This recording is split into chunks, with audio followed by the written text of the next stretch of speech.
At 35,000 feet above the Atlantic, a wealthy man's pregnant wife gasped for air and collapsed mid-flight. No doctor on board, no help in sight. As panic spread through the cabin, a quiet woman in seat 22C stood up. She had no title, no authority. But what she did next stunned everyone, and changed 3 lives forever. If you're new to the channel, please subscribe, like the video, and let us know in the comments where you're watching from. Now let's jump into the story. The plane hummed quietly as it floated high above the Atlantic Ocean. Outside the windows there was nothing but darkness and stars. Inside, the cabin lights were dim, and most passengers had settled into sleep or movies. It was the kind of peaceful night flight where nothing was supposed to go wrong. But then it did. A sharp voice broke the calm. "She can't breathe." The words came from the front of the plane, loud and panicked. Heads turned, seatbelts clicked open. A woman in first class had slumped over in her seat. Her lips were pale, her chest rising and falling in fast, uneven gasps. "Help! Please!" the man next to her shouted. His suit was crisp, expensive. His hands, though, trembled as he clutched her hand.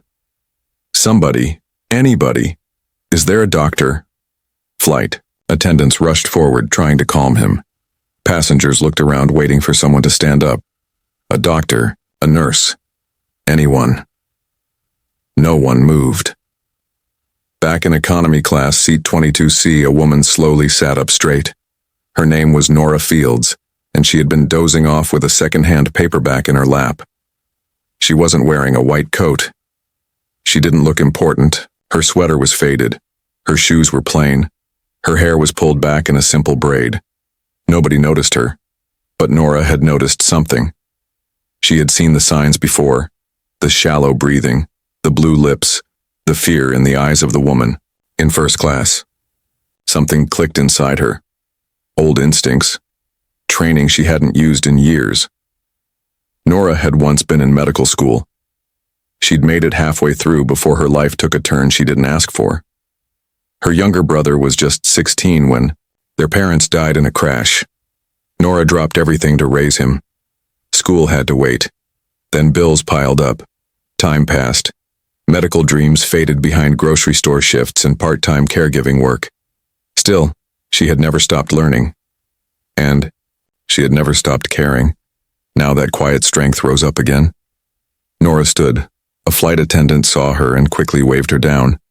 "Ma'am, please remain seated. We're handling it." "I think I can help," Nora said calmly. "Is the woman showing any leg swelling? Left calf, maybe?" The attendant blinked, caught off guard by the question. "What? Does she have pain in her leg? Has she been on her feet much today?" We're looking for a medical professional," the attendant said, more firm this time. "Do you have any credentials?" Nora shook her head. "No, but I studied medicine, and I've seen this before. She may have a pulmonary embolism, a clot. It's serious." The attendant hesitated, unsure. Nora could see it in her eyes. Not just caution, but doubt. She wasn't wearing anything that made her look like someone who could save a life. "Please," Nora said. "If we wait too long, it could be too late." In the front cabin, the woman's breathing grew faster. A cry escaped her lips, thin and frightened. Her husband, Liam Hartley, as the flight manifest would later confirm, was begging now, shouting again. "Someone do something!" The attendant glanced toward her colleague. Uncertainty was turning into fear, and that's when Nora did something she had never done before. She stepped forward, past the curtain that divided the cabins, past the rules, past the silence that so often held people like her back. "If no one else will help," she said clearly, "I will." Heads turned. Passengers looked up, some curious, some doubtful, some hopeful. Liam stared at her, confused. "Who are you?" "I'm someone who knows what's happening to your wife," Nora said gently but firmly. "And I'm not going to stand here while she suffers." Mara Hartley, the woman struggling to breathe, let out another faint moan. Her face was slick with sweat, her hands pressed against her chest. Her eyes darted, wild and searching. Liam's voice cracked. His confidence was gone. Then help her, he said. Please. Nora didn't wait for permission again. She dropped to her knees beside Mara's seat, steady hands already moving.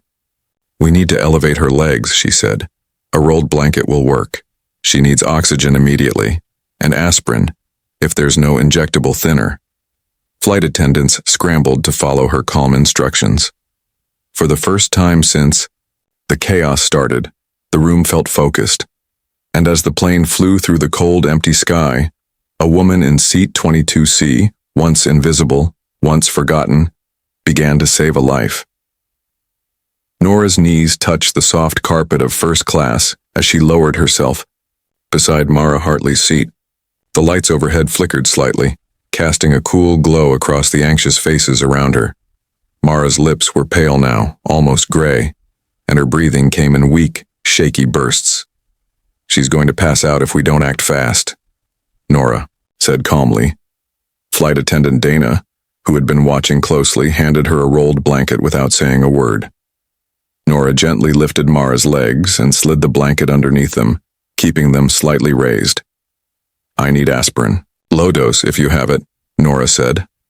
Dana nodded, rushing to open the emergency kit.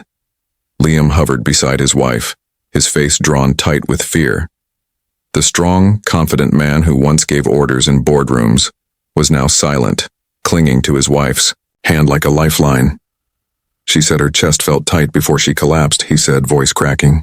Is it a heart attack? Nora shook her head. I don't think so. Her left leg. Was it swollen recently? Yes, Liam answered quickly. She said it felt sore yesterday. We thought it was just part of the pregnancy. It might be more than that, Nora replied. She likely has a blood clot that moved to her lung, a pulmonary embolism. Pregnancy makes it more common. Dana returned with a bottle of aspirin. This is all we have. It'll do, Nora said. She crushed 2 tablets between a spoon and folded them into a cup of water. Carefully, she brought it to Mara's lips. Mara, can you swallow for me? She asked softly. Mara blinked, barely responsive. Her head wobbled slightly, then gave a weak nod.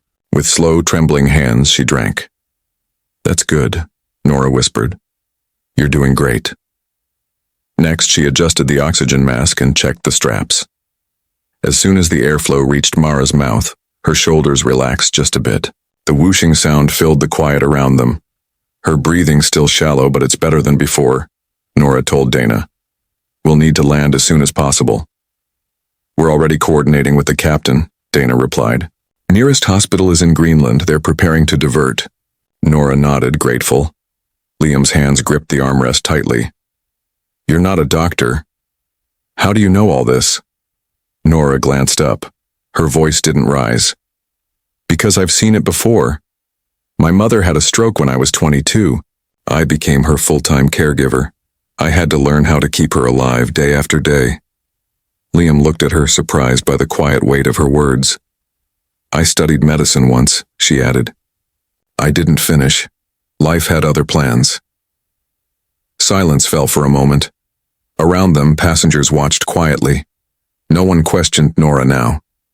She had taken control not with a title, but with a calm that demanded trust. Nora stayed close to Mara, checking her pulse with practiced fingers. It was still fast, but no longer out of control. Her breaths were evening out slowly. Keep her calm, Nora said to Liam. Panic burns oxygen. Just talk to her. Tell her the baby's okay. Liam nodded quickly and leaned down. Mara, it's me. I'm here. We're going to be okay. Just hold on. Tears lined his eyes, but he didn't break. Minutes passed like hours. Dana returned with an update. We're descending now. Emergency services are waiting in Nuuk. ETA 35 minutes. Good, Nora said, still crouched beside Mara. Her legs were starting to ache, but she didn't move. That's enough time to keep her stable. The first-class cabin, once filled with luxury and stillness, had become something else, like a small, fragile hospital room floating above the sea. People watched Nora like she was something they didn't know how to name. Not a doctor. Not a hero. Just someone who refused to look away. Liam sat on the edge of his seat, still holding Mara's hand. "You saved her," he said suddenly. Nora didn't look up. "Not yet, but I'm doing my best." "You shouldn't have had to," he said, quieter now. "You shouldn't have had to do it alone." "I'm not alone," Nora replied. "She's still fighting, so I'm staying with her." And she did. As the plane started its slow descent through the clouds, Mara stirred. Her eyes fluttered, open, her breathing steadier now. "She's waking up," Liam said, his voice full of disbelief. Nora leaned closer. "Mara, you're safe. We're landing soon." Mara gave a faint nod, tears slipping down her cheeks. When the plane finally touched down on the icy runway in Greenland, a team of medics rushed on board. They strapped Mara to a stretcher, checked her vitals, and wheeled her off toward an ambulance, waiting just outside. Nora stood aside, her arms aching, her back stiff, but she felt something in her chest. Relief. Liam turned back at the cabin door. "You're coming with us," he said. Nora shook her head. "They won't need me now." "I will," he replied. And for the first time since she boarded the flight, Nora didn't feel invisible. The wheels touched down on Greenland's icy runway with a deep shaking rumble. Outside, the sky was still dark, tinted silver by the early morning light. Inside the plane, there was silence, an exhausted, stunned kind of quiet. As the aircraft slowed, passengers looked toward the front where the woman from first class had just been taken out on a stretcher. The man beside her had followed closely, never letting go of her hand, and standing a few feet behind them, half forgotten in the rush, was the woman from economy, Nora Fields.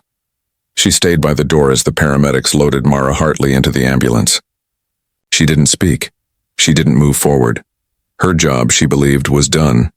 But just as the back doors of the ambulance began to close, Liam Hartley turned around. "Wait," he said, stepping back toward her. "Please, come with us." Nora shook her head. "They won't need me. The doctors here can take care of her now." "I will need you," he replied. His voice was quieter now, not commanding, not proud, just honest. Minutes later, the three of them sat in the hospital waiting room. Liam had shed his suit jacket. His white shirt was wrinkled, his tie stuffed into his pocket. He looked tired, older somehow. Nora sat across from him, her hands folded, in her lap. She didn't check her phone, she didn't fidget, she simply waited, still and calm. A young doctor entered the room. Her face looked serious, but there was a soft smile behind her mask. "Your wife is stable," she said to Liam. "The baby is doing fine too. You got her here just in time." Liam let out a long breath and closed his eyes.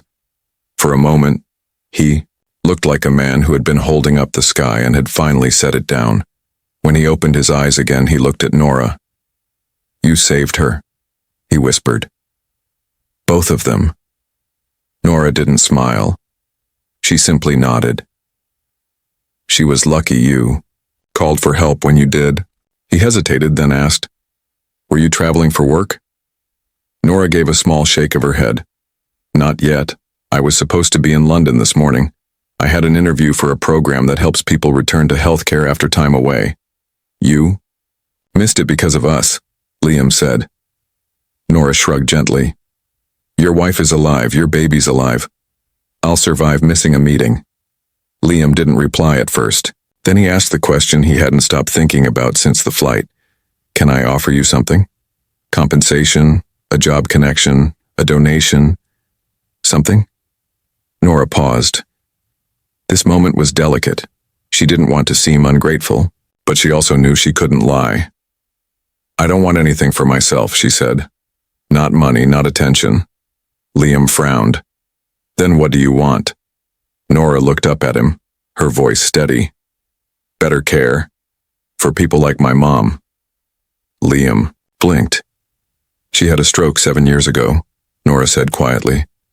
"Medicaid covered some things, but the rest? Rehab? Daily help?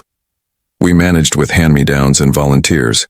In our building alone, there are seniors with heart problems, diabetes, depression. Some haven't seen a doctor in years. They don't need charity, they need someone to notice. He stared at her.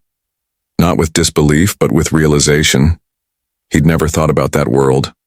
Not really. I've donated to hospitals, he said slowly, to foundations, international programs. That matters, Nora said. But sometimes the emergency isn't across the ocean. It's 2 blocks away. Sometimes it's in the apartment next to yours. Liam leaned back, covering his mouth with one hand. The room fell quiet. For a man used to numbers, deals, and profits, this was a different kind of math. Before he could speak again, a nurse walked in. She smiled gently. "Mr. Hartley," she said. "Your wife's asking to see you. Both of you, actually." "Me?" Nora asked, surprised. She said, "Bring the woman with the calm voice." The nurse's smile widened. "She keeps calling you her angel." Nora's face flushed with color. She stood slowly, brushing invisible dust from her knees. Liam walked beside her down the hallway, past the soft beeping of monitors and the quiet buzz of hospital life. They entered a room where Mara lay resting, her face pale but peaceful, a soft monitor beeping beside her bed. When Mara saw Nora, her eyes lit up. "You," she said, her voice hoarse but warm. "You saved me." Nora reached out and took her hand gently. "You're the one who held on. I just helped steady the ship." Mara looked at Liam, then back at Nora. "Did he offer you something?" Nora gave a small smile. "I asked for something, and I said yes," Liam added quietly. Mara's hand tightened around Nora's. "Good," she said, "because people like you don't come around often." 3 months later, the old red brick building on the corner of Newton Avenue didn't look like much from the outside. Its windows were still small. The sidewalk still had cracks. The paint was new, though. The rust was gone. And the handwritten signs in the windows had been replaced with clean lettering that simply read, "Community Health, Walk-ins, Welcome." There was no grand opening, no camera crews, no ribbon cutting, just a steady flow of people, mothers with tired eyes, seniors with pill bottles in their bags, teenagers with questions they didn't know how to ask at home. They came in quietly and left with something they hadn't had before: hope. Inside, the air smelled faintly of lavender. Not strong, just enough to remind visitors this place was different. The chairs were soft, not plastic. The walls had local art, and the names on the bulletin board weren't of donors but of volunteers, nurses, and neighbors. At the center of it all was Nora Fields. She didn't have an office. She didn't want one. Most days, she was on her feet, checking supplies, calming anxious patients, or walking down the street with a clipboard and a kind word. Liam and Mara Hartley had kept their promise. After Greenland, they stayed in touch. And then they did more than that. They listened. Liam funded the clinic without putting his name on anything. He met with city leaders, lawyers, and healthcare planners. He used his influence to bring rotating doctors from nearby hospitals, licensed therapists, and a pharmacy program that actually stocked the medicine people needed. Mara donated time and warmth. She helped design the space, made sure it felt welcoming, and brought their daughter, Lena, to visit often. The baby's tiny laugh could sometimes be heard echoing through the halls, reminding everyone what this place was really about: life and the people trying to live it well. And as for the name, well, they never settled on one. People started calling it Nora's Clinic, but she gently corrected them. "It's not mine," she'd say with a smile. "It's yours, across town." A reporter once asked Liam why he, a wealthy businessman, had decided to support a small local clinic. His answer was simple: "Because someone asked me to see," he said. "And now that I have, I can't look away." The clinic became more than a building. It became a part of the community. Seniors who used to skip medication now had regular checkups. A boy who fainted in class finally got his iron levels treated. A single mom found help for her postpartum depression. Quiet victories every day. And Nora? She was finally back in school, finishing what she started so long ago. Part-time classes, online lectures, late-night studying. Her dream of becoming a nurse had returned, not in some perfect, dramatic way, but in the steady, stubborn way that real dreams often do. One chilly spring morning, Nora was organizing supply cabinets when a familiar voice called her name.